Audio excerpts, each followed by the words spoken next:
Hello friends. தளபதி விஜய் அவர்களுடைய ஜனநாயகன் படத்திலிருந்து பார்த்தீங்கன்னா, இன்னைக்கு ஒரு அப்டேட் வரப்போகுது. ஸோ அது என்ன அப்படிங்கிறத பத்தி இந்த ஒரு வீடியோல பார்க்கலாம். அதுக்கு முன்னாடி நம்ம சேனலை இன்னும் சப்ஸ்கிரைப் பண்ணலனா சப்ஸ்கிரைப் பண்ணிக்கங்க. வாங்க வீடியோக்குள்ள போகலாம். தளபதி விஜய் அவர்கள் பார்த்தீங்கன்னா, இப்போ ரீசென்ட்டா நடிச்சு முடிச்சிருக்கிற படம் தான் ஜனநாயகன். இந்த படத்தை எச். வினோத் அவர்கள் டைரக்ட் பண்ணியிருக்காரு. இந்த படத்துக்கு அனிருத் அவர்கள் பார்த்தீங்கன்னா மியூசிக் கம்போஸ் பண்ணியிருக்காரு. இது தளபதியோட கடைசி படம் அப்படிங்கிறதுனாலே இந்த படத்து மேல பார்த்தீங்கன்னா ஒரு அதிக எதிர்பார்ப்பு இருந்துட்டு வருது. இந்த படத்தோட அப்டேட்டுக்காக தான் இப்போ ரசிகர் எல்லாருமே பார்த்தீங்கன்னா எதிர்பார்த்து காத்துட்டு இருக்காங்க. அந்த வகையில இன்னைக்கு ஒரு அப்டேட் வரப்போகுது அப்படின்னு பார்த்தீங்கன்னா நியூஸ் வெளிவந்திருக்கு. அது என்ன அப்படின்னு பார்த்தீங்கன்னா, இன்னைக்கு அனிருத் அவர்களுடைய பர்த்டே. ஸோ அதை முன்னிட்டு ஜனநாயகன் படத்திலிருந்து ஏதாச்சும் ஒரு ஸ்பெஷலான அப்டேட் வரும் அப்படின்னு ரசிகர் எல்லாருமே எதிர்பார்த்து காத்துட்டு இருக்காங்க. ஸோ இந்த ஒரு நியூஸ் தான் இப்போ சோஷியல் மீடியாவில் வைரலாக போயிட்டு இருக்கு.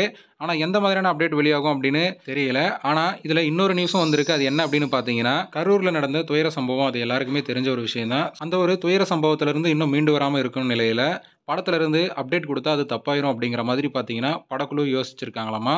ஸோ அதனால படத்தோட ரிலீஸ் தேதியும் தள்ளி போக வாய்ப்பு இருக்கு. அதே போல அப்டேட் இப்போதைக்கு வராது அப்படிங்கிற மாதிரியும் பார்த்தீங்கன்னா ஒரு பக்கம் நியூஸ் போயிட்டு இருக்கு. ஸோ இதுல எது உண்மை அப்படிங்கிறது தெரியல. ஸோ வெயிட் பண்ணி பார்க்கலாம் படத்துல இருந்து அப்டேட் கொடுக்குறாங்களா இல்லையா அப்படின்னு. ஓகே ஃப்ரெண்ட்ஸ், இந்த ஒரு தகவல் பற்றி உங்களோட கருத்து என்ன அப்படிங்கிறத கமெண்ட்டில் சொல்லுங்கள். இந்த வீடியோ பிடிச்சிருந்தா லைக் பண்ணுங்கள், ஷேர் பண்ணுங்கள். இது போன்ற தளபதி பற்றின அப்டேட்களை தெரிந்து கொள்ள நம்ம சேனலை சப்ஸ்கிரைப் பண்ணி சப்போர்ட் பண்ணுங்கள். அடுத்த ஒரு வீடியோவில் பார்க்கலாம்.